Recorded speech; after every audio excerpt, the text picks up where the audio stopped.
Qadınlar 5 il əskər gedir, saç düzümünü dövlət seçir, həftənin 7 günü işləyirlər. Şimali Koreya haqqında bilmədikləriniz. Tez-tez ballistik raket sınaqları ilə gündəmə gələn Şimali Koreya haqqında bilmədiyiniz çox şey var. Ölkə xəbər verir ki, Şimali Koreya mərkəzləşdirilmiş iqtisadiyyata və tək partiyalı sistemə malik olduqca qapalı və avtoritar ölkədir. Ölkə 1948-ci ildə qurulandan bəri Kim ailəsi tərəfindən idarə olunur. Şimali Koreyanın hazırki ali lideri Kim Chen-indir. O, 2011-ci ildə atası Kim Chen-ilin ölümündən sonra hakimiyyətə gəlib. Şimali Koreyanın paytaxtı həm də ən böyük şəhər olan Pxenyandır. Əhalisinin sayı 27 milyon nəfərdir. Bu ölkədə internetə çıxış çox məhduddur. Yalnız kiçik bir elitanın internetə çıxışı var. Vətəndaşların əksəriyyətinə məlumatlar ciddi şəkildə süzgəcdə keçirildikdən sonra ötürülür. Yalnız hökumətin nəzarətində olan 28 veb sayta daxil olmağa icazə verilir. Digər ölkələrlə məhdud ticarət və diplomatik əlaqələrə malikdir və vətəndaşlarının gediş-gəlişinə ciddi nəzarət edir. Çin Şimali Koreyanın ən böyük ticarət tərəfdaşıdır və əhəmiyyətli iqtisadi dəstək verir. Bu ölkə təxminən 1,2 milyon aktiv hərbi qulluqçusu ilə dünyanın ən böyük silahlı qüvvələrindən birinə malikdir. Kişilər təxminən 8 il, qadınlar isə 5 il hərbi xidmət keçir. Şimali Koreya hökuməti ölkədəki bütün mediaya nəzarət edir. Vətəndaşların xarici xəbər mənbələrinə daxil olmasına icazə verilmir. Hər bir evdə daim dövlət təbliğatı aparan və söndürülə bilməyən hökumət tərəfindən idarə olunan radio var. Cəmi 4 televiziya kanalı fəaliyyət göstərir. Bütün jurnalistlər Hakim Fəhlə Partiyasının üzvü olmalı və faktlara əsaslanan xəbərləri deyil, təbliğatı təşviq edən ciddi qaydalara əməl etməlidirlər. Burada xüsusən də Cənubi Koreya filmlərinə və ya musiqisinə baxanlar və dinləyənlər sərt şəkildə cəzalandırılır. İcazəsiz mediaya daxil olmaq və ya yaymaq antisosialist davranış hesab olunur və həbs, məcburi əmək və hətta edam da daxil olmaqla ağır cəzalara səbəb ola bilər.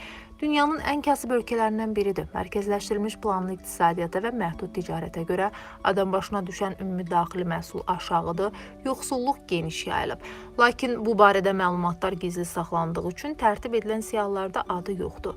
Milyonlarla insan qida çatışmazlığından və digər sağlamlıq problemlərindən əziyyət çəkir. Hökumət xarici səyahətləri ciddi şəkildə məhdudlaşdırır.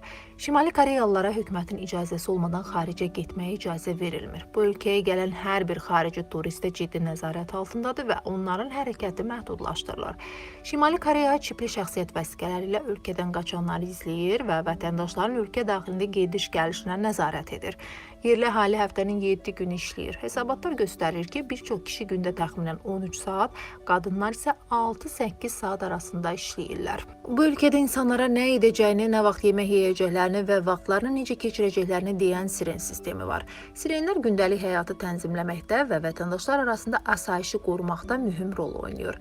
Şimali Koreyada hər sahədə olduğu kimi hökumət insanların geyimi, makyajı, hətta saç tərzinə də qarışır. Avtoritar rejim qırmızı dodaq boyasını qadağan edir. Çünki bu kapitalizmin simvolu hesab edilir. Ağır makyaj qərbin təsiri ilə əlaqəli olduğu üçün ümumiyyətlə bəyənilmir. Dövlət tərəfindən kişilər və qadınlar üçün 15 təsdiqlənmiş saç düzümü var. Bu tənzimləmə hökumətin şəxsi görünüşünə nəzarəti saxlamaq və vətəndaşlar arasında vahid imicini təbliğ etmək səylərinin bir hissəsidir. Qaydalara görə subay qadınların saçları daha qısa olmalıdır. Şimali Koreya 3 nəsil cəza sistemi ilə fəaliyyət göstərir. Burada bir ailə üzvü cinayət törədərsə və ya qüsurlu olarsa, onların bütün ailəsi, o cümlədən qohumları həbs və ya məcburi əməklə üzləşə bilər.